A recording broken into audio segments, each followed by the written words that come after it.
So hello and welcome to the UPSC World channel. So we are continuing our viruses. So we are going to finish our cell biology. तो सबसे पहले हम cell biology कर चुके हैं. उसके बाद आज हमारा सेकंड चैप्टर है, chapter second, that is known as the viruses. Viruses के बारे में बेसिक हम पढ़ेंगे.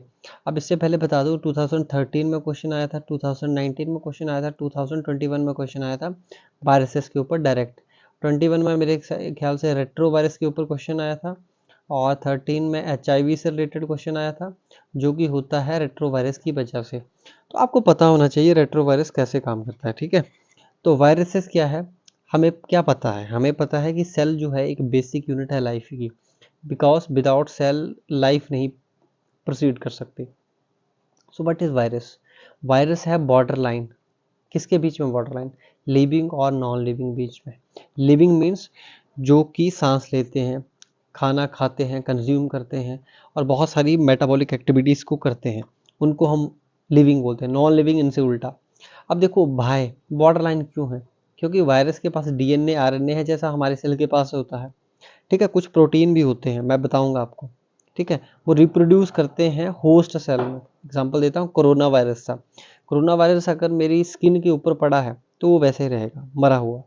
जैसे मेरे नेज़ल के थ्रू वो मेरी बॉडी में जाएगा, मेरे DNA के साथ इनकोड करेगा, तब वो जाकर रेप्लिकेट होना शुरू होगा. अब they don't have the their own cellular machinery. मैंने पहले बताया था हमारी सेलुलर मशीनरी में दो काम चलते हैं, DNA to RNA to protein.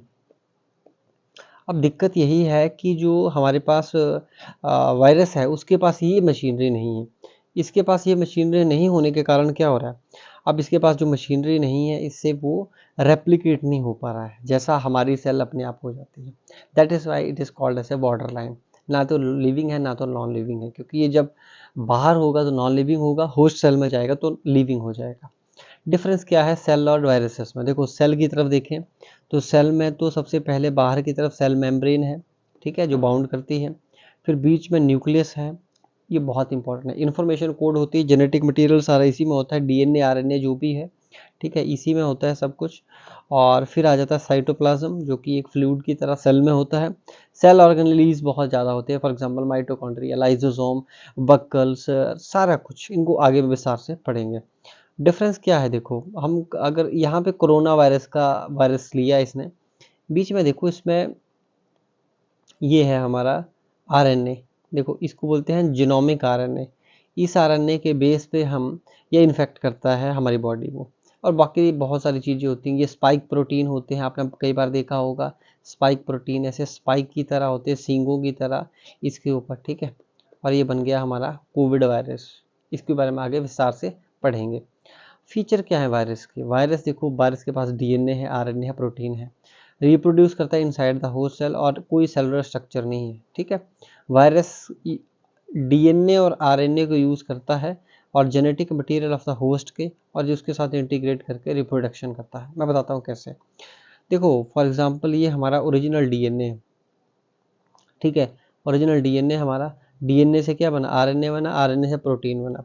अब जब वो वायरस हमारी बॉडी में आया, मान लो वो वायरस हमारी बॉडी में आया, अब जो वायरस आया हमारी बॉडी में, उसने क्या किया, हमारा जो ओरिजिनल DNA था, ये ओरिजिनल DNA, सॉरी इसको मैं थोड़ा सा ठीक करता हूँ. अगर जो हमारा ओरिजिनल DNA था उसके साथ इंटीग्रेट होना शुरू हो गया. वो यहाँ पे इकट्ठा हो गया, यहाँ पे मान लो यहाँ पे इकट्ठा हो गया. अब क्या होगा, जैसे ही DNA टूटेगा तो जो RNA की कॉपी बनेगी, वो RNA की कॉपी भी कैसी बनेगी? इन्फेक्टेड बनेगी. ठीक है, अगर आपको थोड़ा सा दिखा पाऊँ तो RNA की कॉपी भी कैसी बनेगी? इन्फेक्टेड बनेगी. और जो प्रोटीन बनेगी, एनर्जी बनेगी, वो भी इन्फेक्टेड होगी. इसी तरह ये RNA फिर जाके DNA बनेगा. तो ये बहुत सारी प्रोसेस होती है, याद रखना. DNA से RNA, RNA से प्रोटीन. तो सोचो इन्फेक्टेड चीज़ जब हो रही है, इसलिए हमारी जो बॉडी है बीमार हो जाती है कई बार जब वायरसेस बहुत ज़्यादा अटैक करते हैं. जैसे मैंने पीछे दिखाया, देखो कैसे होता है. ओरिजिनल जो चीज़ थी, ओरिजिनल जो प्रोसेस थी, उसमें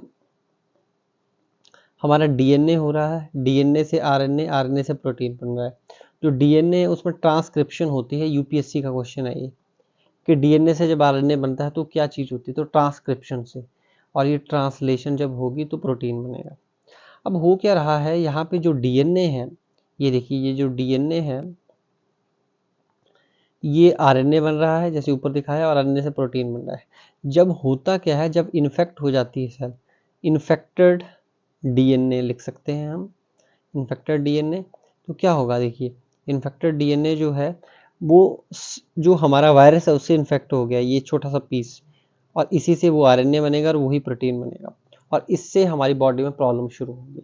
तो this is the original process of the virus. कैसे वायरस प्रोपेगेट करता है, छोटी सी चीज, व्हाट इज रेट्रोवायरस, इसको हम अगले चैप्टर में करेंगे बेसिकली, पर फिर भी आप देखिए retrovirus are those type of virus जो कि सेंट्रल डॉगमा को फॉलो नहीं करते हैं। फॉर एग्जांपल जो HIV है, देखो काम कैसे करता है।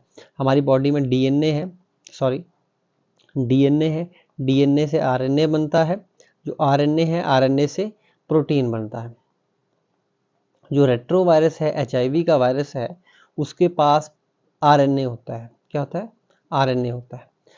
तो देखो दो तरीके हैं, या तो ये आरएनए सीधे यहाँ आए, यहाँ इंटीग्रेट करे और सीधा ही इन्फेक्टेड प्रोटीन बनाए, तो HIV की बीमारी बहुत लाइलाज नहीं रहेगी, तो इसमें कोई प्रॉब्लम नहीं है। लेकिन होता क्या है, आरएनए के साथ साथ इसमें एक रिवर्स ट्रांसक्रिप्टेस एंजाइम होता है, RTC, याद रखना। अब हुआ क्या, जो HIV आया प्लस उसका आरएनए था ऐसा, प्लस रिवर्स ट्रांसक्रिप्टेस जो एंजाइम था, उसने दो आरएनए मिल गए और एक डीएनए बना दिया। समझना बहुत ध्यान से, जब दो डीएनए बन गए, ये इन्फेक्टेड डीएनए, याद रखना, इन्फेक्टेड डीएनए। अब देखो हो क्या रहा है, ये डीएनए इन्फेक्टेड जो है वो हमारा जो अच्छा डीएनए है, हमारा जो ह्यूमन सेल का डीएनए है, सेल डीएनए, उसके साथ इंटीग्रेट कर जाएगा। और जब ये सेंट्रल डॉगमा फॉर्म होगा तो हमारा जो आरएनए बनेगा, आरएनए जो बनेगा वो भी इन्फेक्टेड आरएनए होगा, याद रखना, इन्फेक्टेड आरएनए होगा। ये लाखों कॉपीज बनेगी, lakhs of copies, lakhs of copies, ठीक है। अब हुआ क्या, जो लैक्स ऑफ कॉपीज हमारी इन्फेक्टेड आरएनए की बन गई, अब हमारे पास रिवर्स ट्रांसक्रिप्टेस एंजाइम तो है, प्लस आरटीसी तो है हमारे पास। ये फिर से क्या करेंगे, फिर से डीएनए बना देंगे, इन्फेक्टेड डीएनए, ये चीज बना देंगे, और फिर से ये इन्फेक्टेड आरएनए बना देंगे। ये आरएनए है, फिर दो आरएनए आरटीसी से मिलकर फिर डीएनए बना देंगे, और क्या होगा, डीएनए फिर आरएनए फिर प्रोटीन। तो ये चीज एक हमेशा साइकिल में चली रहेगी। इसलिए हम बोलते हैं कि जो रेट्रोवायरस है, ये HIV का वायरस है, ये कभी खत्म नहीं होता है। So that is why it is dangerous. In the next class we discuss how the